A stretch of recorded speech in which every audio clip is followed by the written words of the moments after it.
Welcome to the Landscaping Podcast. My name is Joel Barnett and I am your host. And in today's episode, I'm talking with Tyler Howard. Tyler's a horticulturist based in New South Wales and this year won the AIH Horticulturist of the Year from the Australian Institute of Horticulture. And it's clear to see why in this chat because he's a very knowledgeable fella and he's had some great opportunities that he's made the most of as well. So he was a recipient of the Global Footprints scholarship. Won that in 2019 and ended up traveling in 2022. And then he's made contacts overseas and seen some amazing gardens and learnt plenty. And he's an extremely knowledgeable fella and also quite relatable as well. And he's worked in a broad range of areas across the industry from garden maintenance, landscaping, worked in a nursery in the early days, and also currently he's doing radio with Graham Ross. So knows plenty about the industry and was awesome to talk to. So hopefully you enjoy this chat with Tyler Howard. Tyler, thank you for joining us on the Landscaping Podcast. My first question for you is how did you start in the industry? Starting in the industry, I met one of my best mates at school. We got to know each other, hung out, the usual way you make mates. But he had a really beautiful garden, and his mum was a really avid gardener, a garden designer as well, right into her natives. And so I just started talking to her because I've always been in the garden as a kid. And we started basically, we started talking, and I started learning about plants using native plants for more than just, filling in a bush regen area, but actually styling them. And so I started doing a bit of work experience with her at school because she was also the school's head gardener. And that really struck the interest from about 14, 15. But, Did the school have good gardens? yeah, they did. They did. And we did a lot of work redeveloping the gardens, putting new gardens in. And working with a public school, it's usually a shoestring budget, and there was no money to spend on the garden, so we had to be really resourceful, propagating plants and water-wise gardens as well. A lot of them are essentially rain gardens. It was a really good experience to learn the basics. Yeah, it's pretty good because it's pretty rare that schools actually have any involvement in anything to do with doing the gardens at the school. Yeah, a lot of it's just subbied out. You've got these big companies come in, take care of it, and that's it. Yeah. So then, did you decide then that that's what you wanted to do for the rest of your life? Pretty much, it was either finish up in year 10, drop out, and go do a career in the Navy. Actually, I was looking at naval architecture, and Dad just said, you know what, do what you want, whatever, and picked up a pair of secateurs instead, and I'm quite happy about it. So did you finish school, or what did you do I then? did, yeah. Yeah, went through year 12. When I finished school, I started working at a nursery, and that's where I studied in horticulture and really figured out that this is going to be it for me. And what sort of nursery was it? Is it like a chain one or is it a specialist? No, a cute little family-run nursery called New Leaf Nursery up in the northern beaches of Sydney, and we had a little wholesale growing area out the back and a couple of paddocks. So it was really cozy and really nice. Being a small family business, it's very intimate. You get to know all the customers very closely. It's like going to the old greengrocer rather than going to the supermarket, Yep. and that's unfortunately, we're losing that. There's a lot of nurseries left, right, and centre shutting down all over Australia because they can't compete. But there's still some kernels of gold lingering around. Is that nursery still going? Yeah, yeah, that's still going strong. Yeah. And that's 15, probably 12, 15 years on now since they started, and it's a little stalwart of that community. Yeah, awesome. And what sort of things were you learning there, like about plants? Did you like how long were you there for as well? I was there for about 5.5 years, Ah, 5 years, and learning all sorts. You're looking at budgeting, you're looking at plant orders, you're looking at the shifts and trends. A nursery in Dural is going to operate differently to a nursery in the eastern suburbs or southern Sydney. Each nursery has its own. They've got their own range of plants that they do more or less in, and the community. If it depends if they've watched Better Homes and Gardens last week or if they're watching Gardening Australia, and next minute pansies are back in fashion, and then all of a sudden, well, you've got rhogodias flying out the door because they've seen a cover of Vogue magazine, and it was really interesting learning and trying to catch those shifts before they settled in, because of course, nurseries are there to make money. It's really you don't go into the nursery business to become a millionaire. You do it because you love plants and you love supplying people with good quality plants, and you've got to have that passion. So learning about, horticultural trends, seeing what the designers are coming in and getting, seeing what what Nan and Pop are coming in to buy. It's really fascinating seeing people's tastes at play, and then having to stock agapanthus and having to stock other things that you don't like, and you've got to put that beside you and not have those biases. And when Doris comes in and buys another geranium that she's going to kill, and it's been 2 years of her coming in once every 6 months to buy another. So why don't you try something different? You try to see where they're going and influence them in a positive way. Yeah. Did you sell any yuccas? Oh yeah, yeah. Big business brain. I think the boss and I and a couple others were like, "Oh, we could sell all it." I was quite young then, and still, I wasn't learned.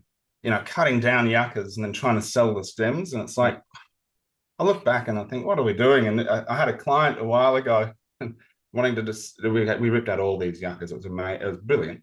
But what do you do afterwards? And I just sort of go, "It's up to you. I don't want to touch them." It's too much effort. Yeah, it's pretty wild when you see them like people have got them on their nature strip and they're trying to sell them. How's that? Oh, I know. A marketplace, $250 Yeah. for a 2 meter cutting. Like, come on. And for those who don't know, they're so common now. They were probably in the 70s and 80s, the it plant, same as all the different dracaenas. But it's 2025, baby. Let's move on. Yeah, it's funny looking back at the gardens that like when I first started out because they'd have like yuccas and cordyline australis in there as well because when they're younger they look like a nice kind of architectural Oh, grass, but they're actually all both trees. So then they grow into their tree form and they're not quite as nice. that's right. It's or putting the ponytail palm 50 years ago next to the pool, or the giant strelitzias next to the pool, and they become beasts. Yeah. Yeah. So, oh well, we'll get there one day, won't we? And did you do any propagation to that part of that nursery? Yeah, yeah, we did a lot of our own stuff. We did a lot of herbs and veggies. So we had our own compost, massive composting bay and worm farms. So we tried to grow a lot of our own herbs and veggies to sell out. Other plants as well. So some of the tropicals, uh, we've some things work well, but when you don't have a massive team, you don't have a lot of time. It can we've got to manage what we grew and what we were able to produce ourselves, because 9 times out of 10, after you've calculated the tax and other overheads, your labor is worth say $60 an hour at the end of the day, even though you're only getting paid 20 or 30. How much is that full day spent propagating worth in comparison to buying 2 trays of philodendrons or Yeah. whatever? So it was a bit of a balance. We tried to do as much as we could, and especially things like comfrey or other weird herbs and veggies that they were common at one point, and then you go try to find them today, or 5 years ago we couldn't find them anywhere. So go down to Glenda's garden next door, rip out a whole heap of comfrey, take 2 centimeter root cuttings, and all of a sudden we have in one day we were able to propagate 4,000 plants, and then we were the only nursery that year selling comfrey. It's like beauty. We can do Mm. that. It doesn't take much effort, but generally speaking, it was focused on the retail side of the nursery. Yeah, it's kind of it'd be a balance, I'd imagine, of trying to sell the common things that everyone wants and then also trying to have these niche things that people will come just to you for. Totally. I remember the most poignant bit of advice, because we had a pretty special plant, and I said, "Oh, we should do a couple of them. They're worth a lot of money." And he just stopped me in my tracks and said, "Do you want to spend a year trying to sell a $10,000 plant, or do you want to sell 10,000 $1 plants? Because that's what's going to move." And Yeah. that's a cutthroat, not the cutthroat, but it was the hard business lessons of, you're so passionate for it, and being a young passionate horticulturist and or near soon to be horticulturist, you feel like you've just been slapped in the face and set back, but all those lessons are so valuable to pick up early and young, setting out doing my own thing and then going through other jobs and companies. You're just building up that basis, because you can see it.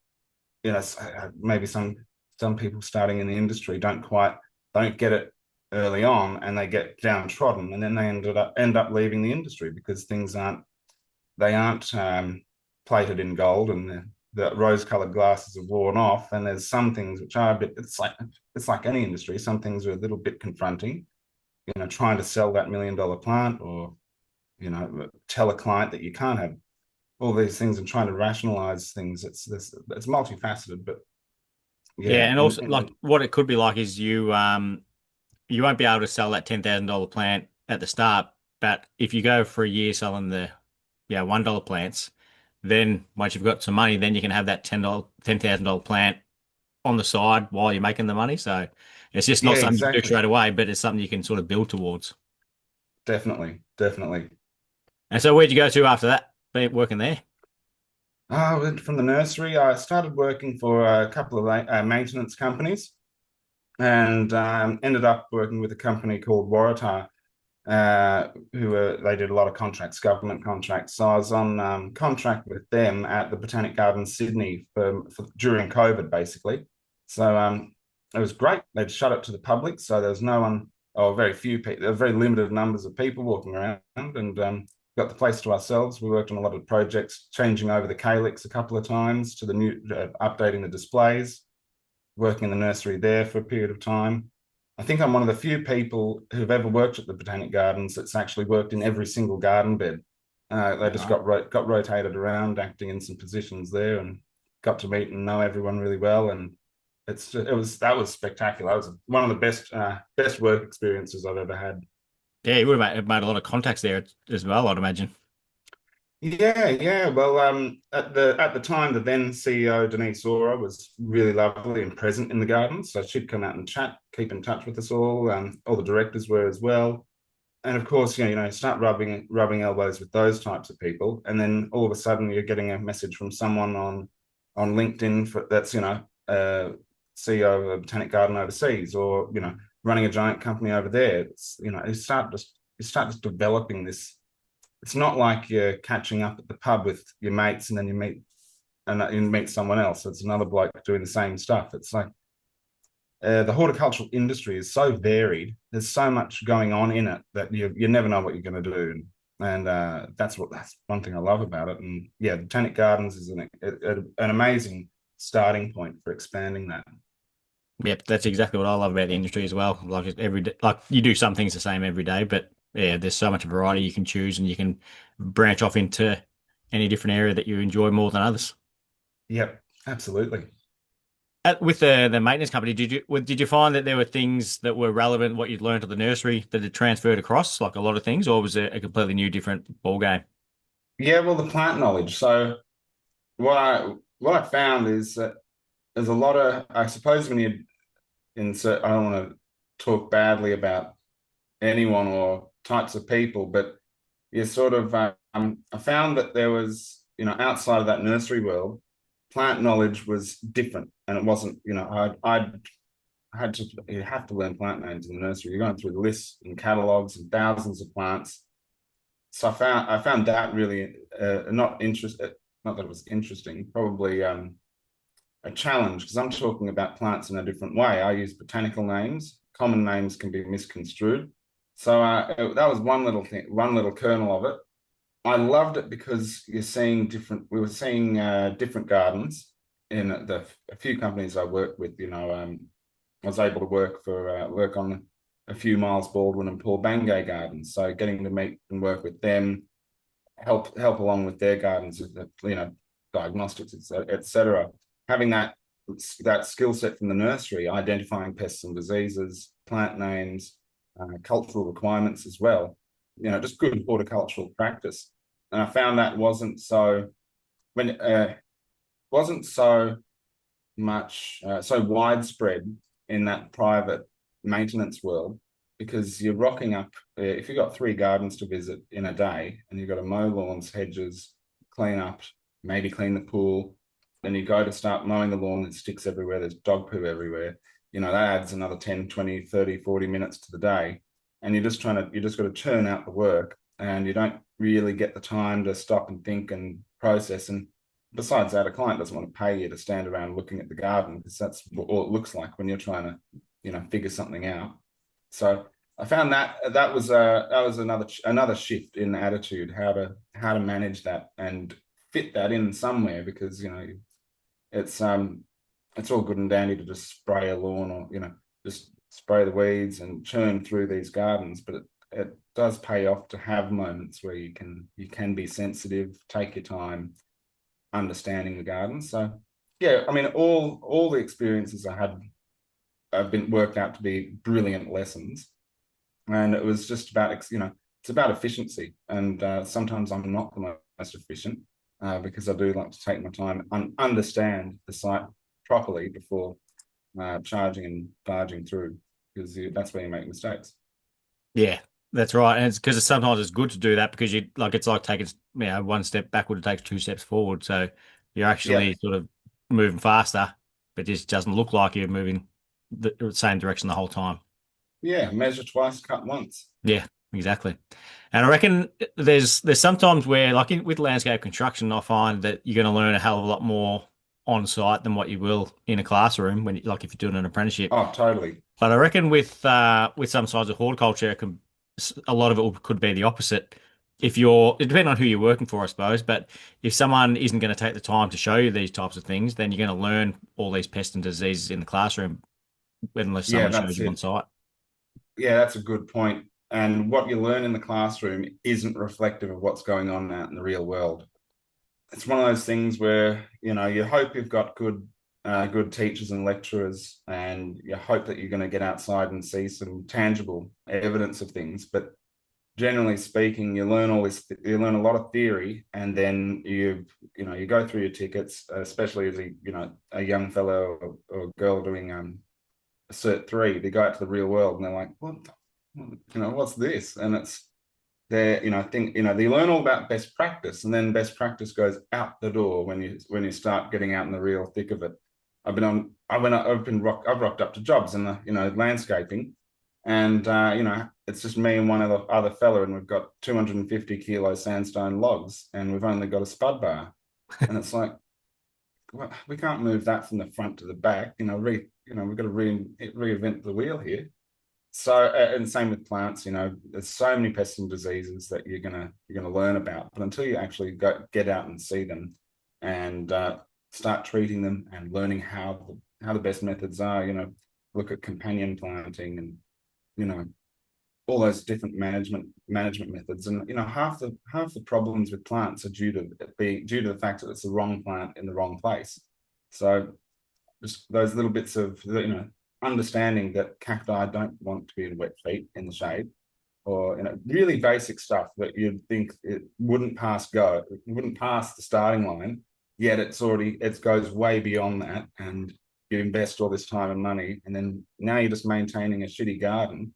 No, sorry, you're just maintaining a garden that's always in poor form, but it's in that initial design period, and that's where the argy-bargies happen with the landscape construction team, the horticultural team, and the design team, because you're basically pushing slop uphill with a stick for a shovel. Exactly right. Yeah. Like one of my favorite saying is you can't make a silk purse from a sow's ear, which is Yeah, very very old school saying, but it's yeah. yeah, If you're starting off with something bad, you can't make it look good. Like if yeah, yeah. no matter what you got at your disposal. Oh, absolutely. It just starts a snowball effect, and if you don't catch it early, we've rocked up when the planting's just been finished, and they've just used clean fill that they bought from whoever they bought it off for a massive construction project. Way out whoop whoop. So you've got foreign soil material. It's not even soil; it's just rock debris, but it's cheap, Yeah. and it's like, oh God, here we go. Yeah, it's the classic builder's garden when they do build a house and then they do the garden themselves. Just yeah. Yep.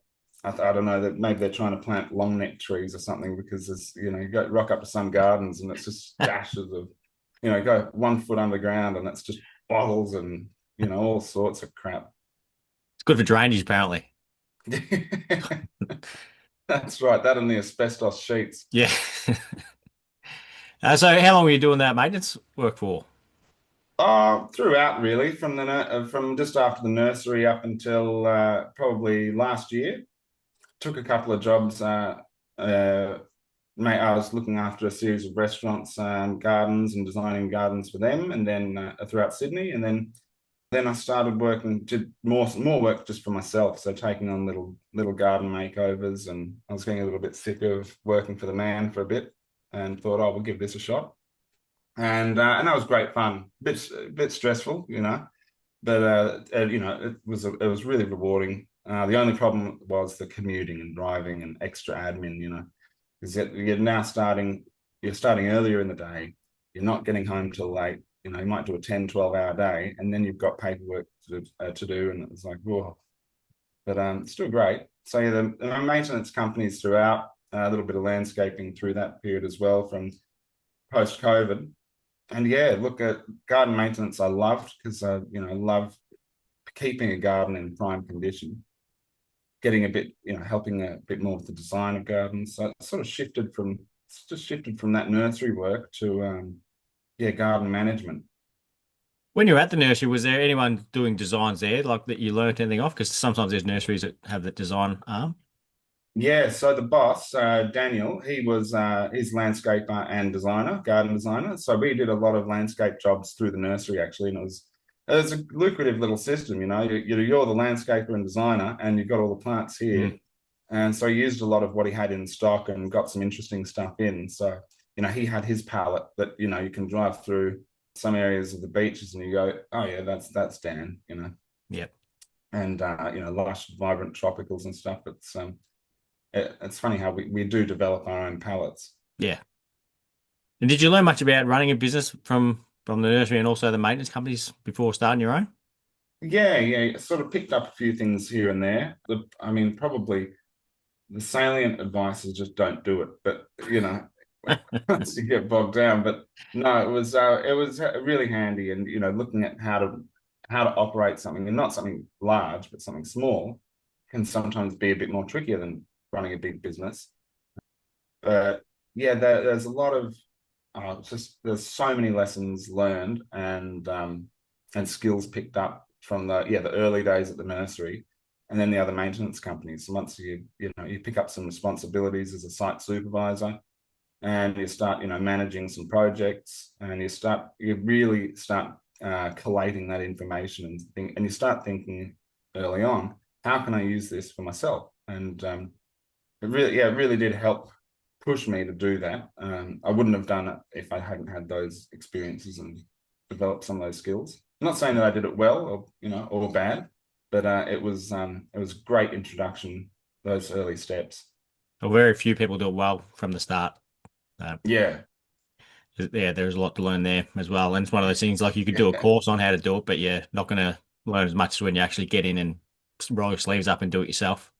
Oh, well, that's it. I mean, and it's all good and dandy to do some studies in it.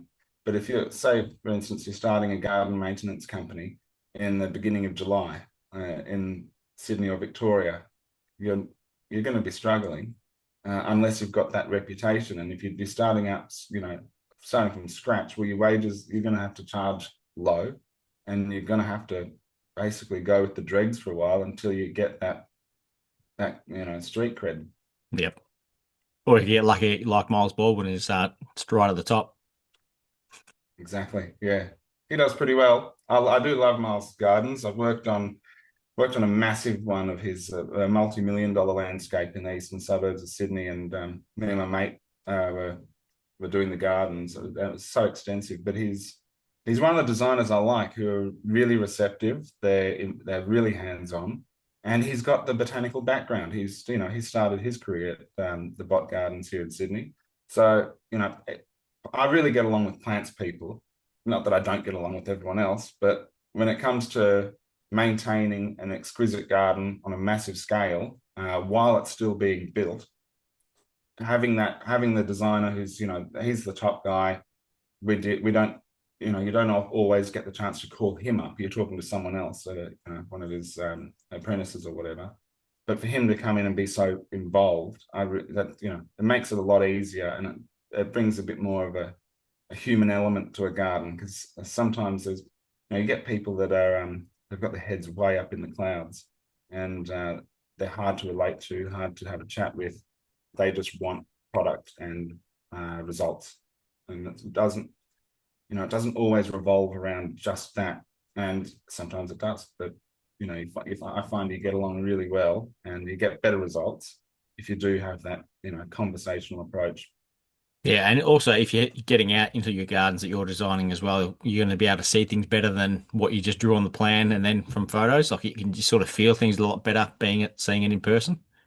Well, that's it. I mean, there's one phrase that always stuck with me from one of my lecturers in when I did my diploma. It's the genus loci, the sense of place. And you can't just print off a photo of a map, draw a garden, and then, yeah, it's beautiful. Well, that patch of land, you could have two, three high rises all surrounding you, and then you've got a flight path overhead. And the whole dynamic changes, or you've drawn up a garden that's beautiful, shady tropicals, and all soft, really soft plants that are going to do well in this little shady nook, and it turns out that it's just a full west facing situation. Plants have already arrived, the landscaping's been done, half of it's been planted, and you go, none of this is going to work. So it's you've really got to be there and be on site, and tools like you can do solar calculators, so you can see where the sun is going to be at any point in the year. That's handy to have. But until you get out there and see it and feel it, there's so many different things that interact with your garden space that you're going to be working on that can change the dynamic completely. Yep. I had Ash Walker on, and also actually, this episode isn't out yet, but I've had Amy Drought on as well, who are both Yep. recipients of the Global Footprint Scholarship Award, and believe you won that as well. Yeah, 2019, it was called the BBM, Big Brother Movement. They've changed their name to Global Footprint Scholarship. So yeah, with the support of the Australian Garden Council and Graham Ross, basically put together a little group of gardens to work in. So I spent five and a bit months in England and France back in 2022. It was postponed due to COVID.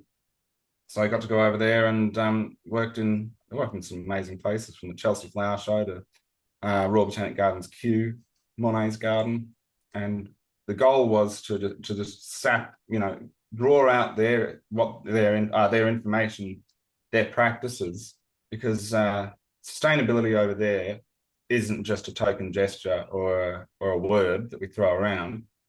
It's not like they're doing anything new. They're actually sort of stepping back in time and going back to a more labor intensive garden management style and strategy, implementing new methods as well, like biological controls, integrated pest management. But what we've got going on is, Australia has a list of chemicals that are sanctioned across the world, and I'm not going to go into a full hippie mode and tell you how that's all bad. These are still tools of the industry, and we don't have the labor force, to be able to maintain everything perfectly and cleanly. But seeing how they're doing it on the larger scale gardens that they've got and historical gardens, that's what I really wanted to understand and get to know, because yeah, there's a few things here in Australia that are just a little bit behind the times. What sort of things are they doing differently there that they're able to sort of maintain without what we do? Oh, well, one thing that they've got on their side is the climate. So here in Sydney, we don't really have a dormancy period. Yeah, plants will drop deciduous plants will drop their leaves, they'll flower reliably when the seasons shift, etc. But the weeds don't stop. So weed management, for example, they'll use glyphosate sparingly. They'll also use the organic herbicides that are pelargonic acids. So your slashes and your, was it beta weed or bioweed? And they're great products. I don't have a problem with them, except they are expensive, and they don't kill the plant with systemic action. They just desiccate the leaves. So come back in 2 hours and the weeds are dead. Well, no, the leaves, it's been defoliated, but if you don't remove that growing point, it's going to potentially keep going. And a lot of it was the discipline involved with managing those gardens. So really slowing down, understanding from a holistic standpoint what the garden's doing, having the rationale. So not just doing something for the sake of doing it, but justifying your actions and reactions. It's a totally different, in some ways, a totally different gardening philosophy of ensuring that the best action is being done in that garden with a different level of respect. Even some of the contracted maintenance companies, they're taking a lot more consideration than, say, what you'd see back home in Australia. So yeah, the big one was chemical uses. Fungicides aren't used. They're getting right into. They're slowly getting more on the bandwagon of like soil prebiotics and probiotics. So those mycorrhizal fungi and how they interact in the soil, and we're pretty good with that. We've got companies like Nutrog where you've got they're isolating specific bacteria and microorganisms and fungi to combat pathogens, and there's a lot of new products that have come out of that. Other companies as well, putting it in their fertilizers, so you're getting that probiotic boost with your fertilizer, increasing transplanting success, planting success. Some of our native plants, we need that the mycorrhizal relationship between the fungi and the roots for them to grow. Generally, you buy Banksia at the nursery, and 2 out of 10 will be dead in the first month. And it's not because they're not getting the proper treatment, it's because they don't have there's no biological activity in the soil, especially in a sterile potting mix. So all that sort of, and that, learning about that at Kew and how they're repotting plants, how they're, going forward with phytosanitation, to get more out of their plants, because they've got the oldest pot plants in the world. One of them's it's a Encephalatus Alton, I'm gonna get it wrong, Altonsteinii. And anyway, a few hundred years old, over 400 years old. And it's like, how do you maintain that plant? And what are we going to do with that? Well, oh yeah, we'll just saturate it with, here we might say, well, if it's not, just as a preventative, we'll hit it with a few systemic fungicides, we'll put this in it, boost it with that. It's like, wow, let's step back. Do we really need to be using that? And that's a very niche market, one individual plant that, of course, you need to protect. But when it comes to, say, nursery production, over here, we're still using route and other pre-emergent granular herbicides. And how many people are wearing gloves? How many people are wearing a mask? A lot of the chemicals have a lot of unknown effects on our bodies. I know a lot of older nurserymen who are dead, dying, or receiving some sort of care because they've got some chronic disease.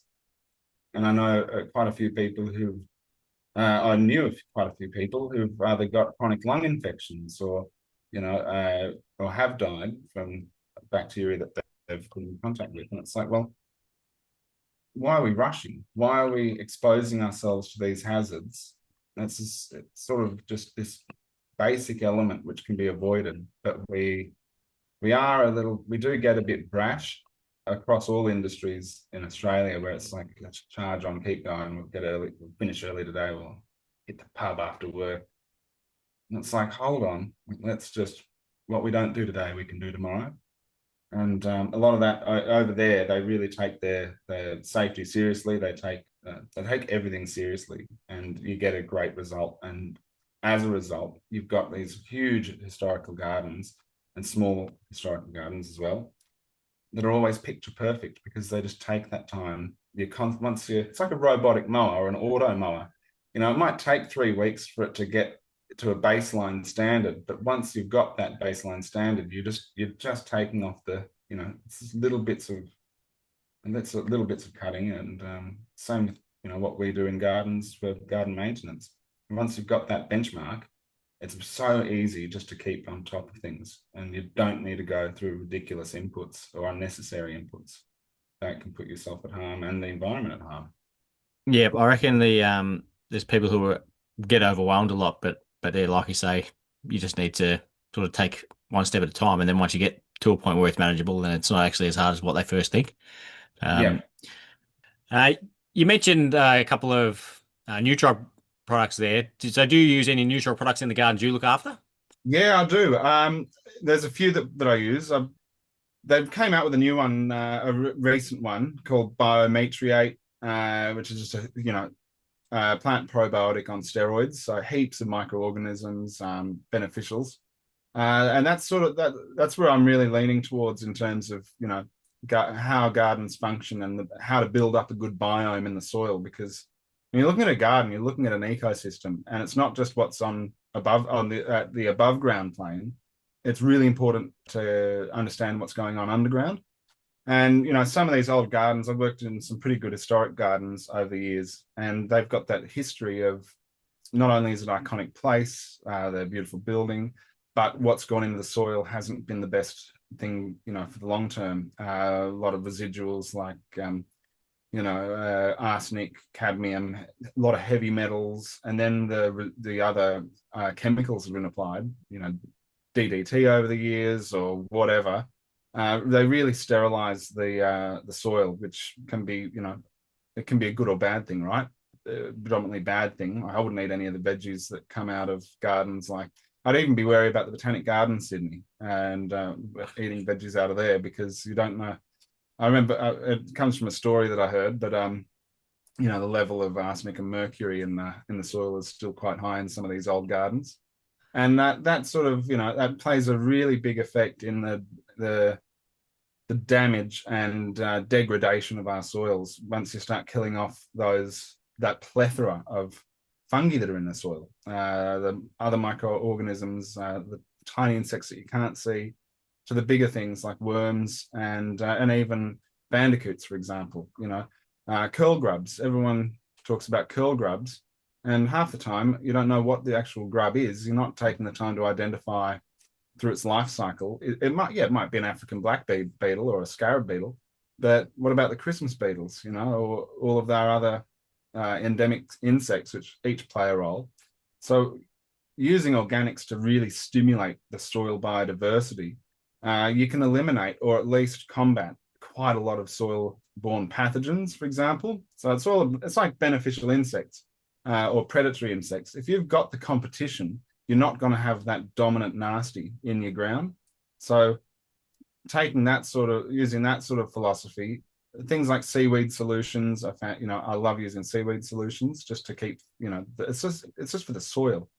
You do a growing trial and you may as well just use neat water when it comes to the nutrient content in a seaweed solution. But it's got so many other roles in stimulating what's going on in the soil. It's not a fertilizer. It's like a multivitamin compared to a steak dinner. You've got to feed properly. But Nutrog, I'm really fascinated with what they do. And I'm not sponsored by them. I talk and rave about them because I've done the growing trials. I've seen the growing trials, visited the facilities. Angus Irwin is not only a nice bloke, but he's built it from the back, built it from the ground up as a kid. And the money that he's put from the company into the science facility that they've got, the research centre, and what Dr. Yui Stroher are doing, they're isolating the beneficial microorganisms and bacteria to actually target specific plant pathogens. So they're able to identify the microbes, the bacteria that will attack pathogens such as Phytophthora and Armillaria. Now that's groundbreaking. No one's doing that, and it's a problem that plagues all of us across Australia. Armillaria being the root rot fungus, same as Phytophthora or honey fungus. There's no cure for it, and the best practice is to expose all the soil and let it air out in the sun, and increase the organic matter to promote competition. So these are like inoculants, similar to like I think about your gut. If you're just going to drink Red Bulls, beers, and meat pies all day, first of all, you're probably going to have the runs. And then second of all, you're going to just totally denude yourself of good gut flora. And your gut health is going to go out the window. Your mental state's going to go out the window, and the health issues overall are going to rise. So having a balanced diet and probiotics, especially after antibiotics, it's all of that sort of, there's a lot of similarities between and it's all of those little microbiomes, the gut biome, soil biome, the bacteria on the leaves and in the air. So what they do at Nutrog and the products they've got, like Populate, which is a great soil probiotic, all their fertilizers with the encased proteins. It's really fascinating, the research and development that they've done to really to bring home, especially to home gardeners. It's not just available for commercial landscapers and agriculturists. It's fantastic. Yeah, they're pushing in Bunnings. They're in there now, and they're pushing a lot more products as well as they go on. So, like we've started using chocolate block in all our gardens as well, just putting that in like Yep. beforehand. So, And that's the other thing, a product like chocolate block. I live in a little unit, and my balcony is 1 by 2 meters. I've got my assortment of Japanese maples and things. I don't have a compost bin anymore, and there's a lot of people who don't have, even if they're living in a house, they don't have the means to create their own compost. And this product, the chocolate block's bloody brilliant. I mean, we got it before it got put on the shelves. We got sent a few bales of it to have a look at, and I just thought this answers so many people's questions and problems. And yeah, it is dear, but think about the manpower going into your own compost heap. If you calculated how much, if you're generating a cubic meter of compost, it probably actually cost about $4,000 by the time you've gone through 3 months of processing. yeah. When I spoke with Amy Drought last week, she mentioned I think that she met you at an AIH event. I don't know if that was the one, but you've recently crowned the AIH Horticulturist of the Year for 2025. How Don't was know, that? don't know how that happened. There's something in someone's drink at that point. But no, it was a real privilege. I've worked very hard in horticulture in Australia. I've built up a lucrative network of people, and been able to meet a lot of fantastic and amazing people, and travel and work in the UK several times, and France. So it's just a real privilege, and big thanks to those who put the nominations in. Apparently there's quite a few. So it's quite achievements, quite achievers sort of get places, but it wasn't something I was expecting, not something I necessarily wanted, but it really was. It was quite moving, because this is it for me. For the last I'm 29 now, so since I was 14, I've been working in gardens, and professionally for the last 10 years at least. So I really live and breathe this industry, and across all aspects, it's fantastic. It's the most. I think this is one of the most diverse industries that exists in the world. And that includes our brothers in agriculture too, because there's so much that goes hand in hand. I think it was one of those salient moments where you think back and go, what did I actually do? Because it's all such it's that day to day. You talk to the award-winning designers and whatnot, and the horticulturists sort of. There's not a lot of recognition for a lot of the gardeners out there, and that's what I am. I'm just a gardener. I might have a horticulture diploma and whatnot, but no matter how you dress it up, it's still we're all gardeners at heart. Yeah, but not just gardeners. Yeah, You can't put just in front of it. Like no, gardeners. that's right. So is there any like events you have to go to as part of anything you have to do as part of that naming rights? No, I don't think so. I'm not sure yet. I hope not, but but no, it'd be good fun anyway. No, I got a great little plaque, a little ornament. It's a silver trowel embedded in a hunk of hardwood, which has it in there. But yeah, horticulturist of the year. I mean, it's pretty big. There's a lot of people to choose from. Yeah. I think going overseas to Chelsea this year to help build Joe Perkins' garden for the King's Trust. That helped, but it was developing that network overseas, getting to meet the fantastic. That's the mecca of horticulture is in England, and being able to get to know personally quite a number of people from the RHS, and developing those friendships to lead on to so many other opportunities, and being able to consult on some things over there as well as a friendly ear and voice of opinion. Getting the Southern Hemisphere opinion is valuable for them in some ways, because what we've got going on now in our climate is starting to reflect in their climate, Mm-hmm. and they're dealing with challenges that they've got no infrastructure for.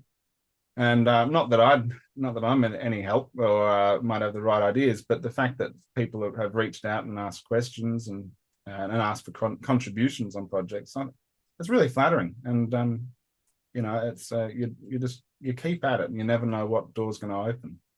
And the garden that you built this year at Chelsea, like that you were a part of this year, was that from contacts you made when you were over there with the scholarship? Yeah, that's right. Yeah, so Okay. got to know Joe. So I've known Joe now for 6 years, a couple of years in correspondence because of COVID. Then, so yeah, 2019, I got the scholarship, finally got over there in 22, built the garden there with him then. And then last year, he sent me a message saying, "Hey, we're doing another one. We need some Tim Tams." I went, "Beauty." And I know he was a big part of that, the scholarships earlier on, but Graham Ross was part of that. And now you've got a radio show with him. So how long have you been doing that for? And how did that come about? Yeah, he mentored me through the whole process, and his contacts with the Australian Garden Council, and of course his tour company, garden tour company, Ross Tours. He had all the right people in cahoots and helped me set up all these placements overseas, introductions and such.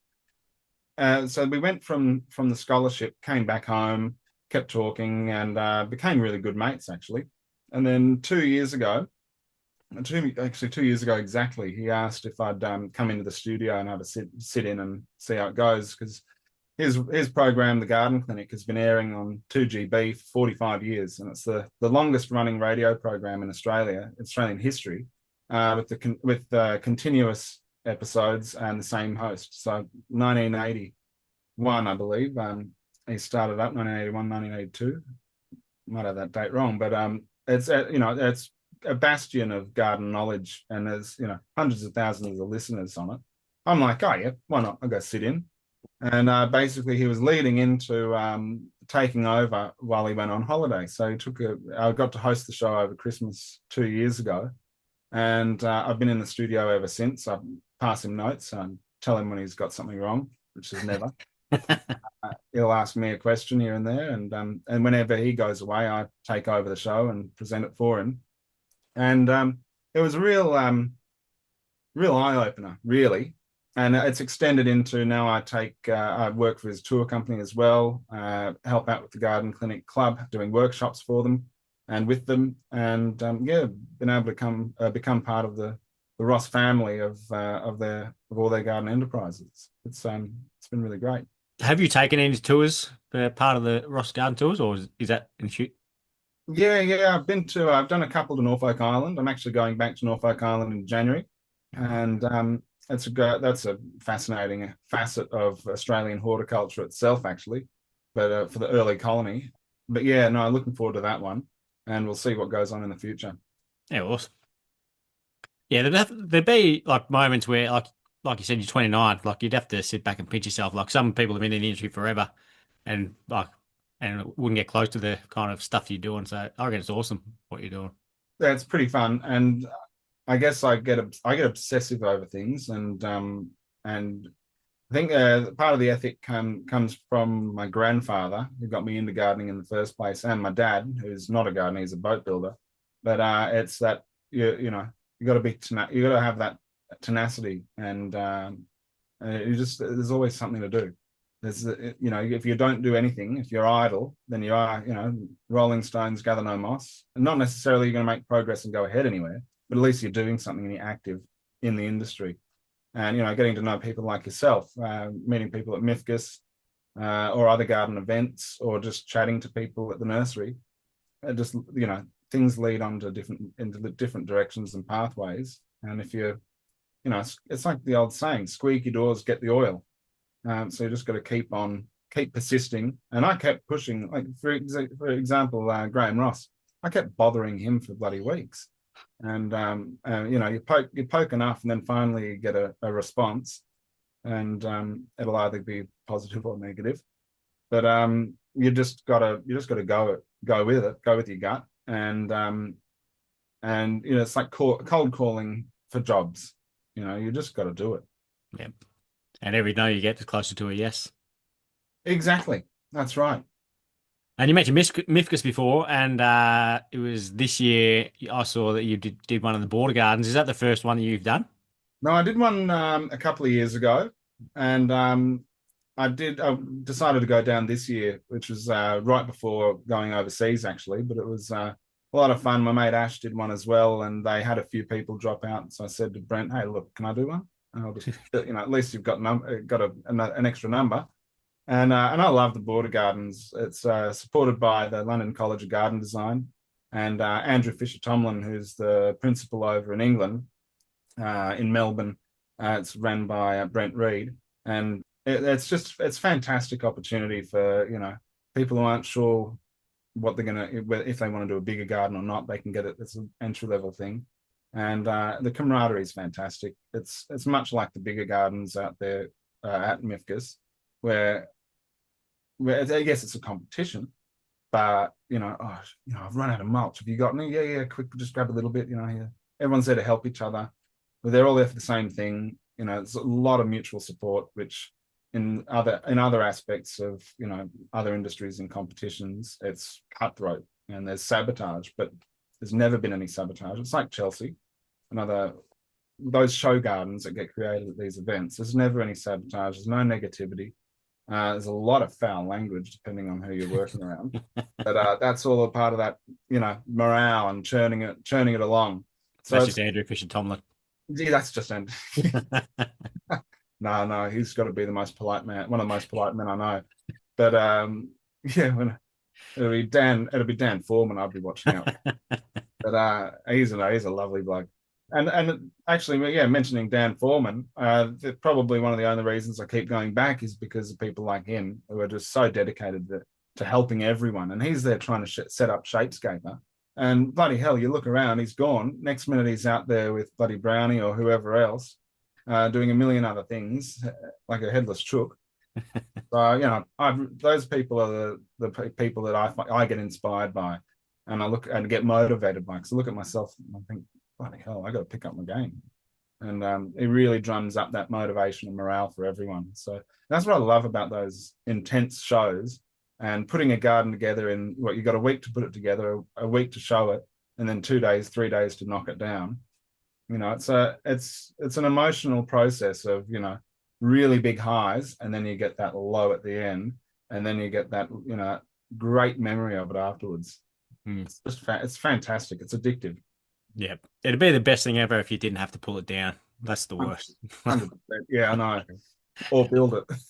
The building's good, but just Yeah. just destroying it at the end is the worst.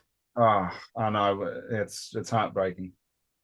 Where do you see yourself in 5 years' time? Like, have you got any goals that you're working towards? Yeah, well, yes and no. There's a few things I've got on the burner in terms of ideas. Long term, in 5 years' time, I'll be winning the lottery and I'll be kicking my feet up on a property somewhere, working for myself in my own garden. Yeah, right. Where would be the dream destination to go and live? I've got no idea. I reckon probably the gardens of East and West Sussex in England are phenomenal.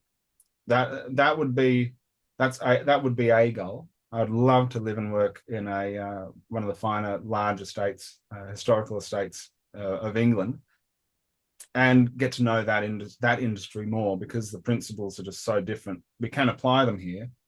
Things like, I'm really fascinated by rewilding, for example, but there's so many ways that it does not work here in Australia. It's a noble idea, but you leave piles of sticks everywhere and let the leaf litter build up and let the weeds take over. Hello, what was it? 5 years ago, we had the worst bushfires on record. But how do we do that? How do we manage it and alter it to work for us? And I think the only way to do that is go over there and experience it for a period of time, and then come back. Spending 6 months over there or a couple of months over there is fantastic, but you don't get to see that whole, several seasons, like several winters, see how they manage it, how they're going through with it, and then looking at applying that in a temperate climate like Sydney, where I'm based, or even at tropical Queensland. How would you approach it there? And is it relevant? Is it appropriate? We've got vast tracts of untouched land in Australia that we're really lucky to have, real virgin landscapes. And our bush is thriving in some areas. It's not thriving in others. So do we really need to have urban rewilding projects, what's the relevance? Of course we do. That's just, more of a devil's advocate conversation. But it's making sure it's all going to be appropriate for purpose. But that's what really fascinates me. And of course, it's English gardens. I love English gardens. I love Australian native gardens. How do we marry them together? And I've worked in a couple of old properties here in Sydney, which one is quite public, the other one is quite private. How do we how do we change that Victorian cottage garden traditional borders into a more, not contemporary, but integrating more East Coast Australian natives, Sydney endemic species, get that representation up of Australian flora, because we have our own identity, but we're still having this identity crisis of, using the wrong plants in the wrong places to try and be something that we're not. Hmm. Last question for you, Tyler. Who do you think would be a good guest to have on the podcast? Ooh, I reckon. How can we go left of field with this one? Have you ever had Costa on? No, he doesn't get back to me. I've tried multiple times. It would be a good guest.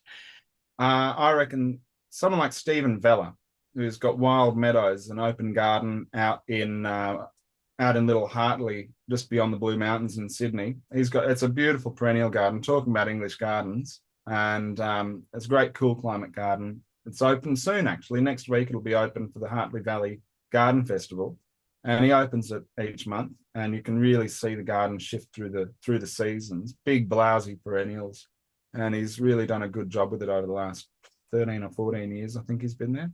It was. But he's got great philosophies on organic processes. And, we're not all hippies when I talk about organic gardening. These are it's really important steps, because the more exposure we have to chemicals, the higher the risks. We don't want to have be exposed to these. There's a lot of chemicals out there that are carcinogenic. That gets gets taken up by our skin, all sorts. Just keep it clean. And he's really, really switched on with it. Yeah, I said the same thing to Amy last week because she was talking about permaculture. Like that's starting to become a lot more mainstream than what it previously was anyway, because people are realizing it's a good thing to do. Like Yeah. and people are like the people the so-called hippies have been saying it forever, but turns out they were right with a lot of things. So Yeah, well, I went down to Bunnings recently and I'm looking at the shelf and I saw a millipede killer and I went, oh. And I picked it up and had a look at the bottle and it's carbaryl. And it's like, that was taken off the shelves years ago. It's like, it's not that we're concerned it might be a health issue. Like there's a lot of these chemicals are known carcinogens, and to put them in the home market it's like, what are we doing here? yeah, Because you can't trust everyone to do the right thing. And of course, the fine print is that small of, mask, hazmat, cover up, all of that. I just never forget going to this garden. This guy had the most perfect lawn I've ever seen.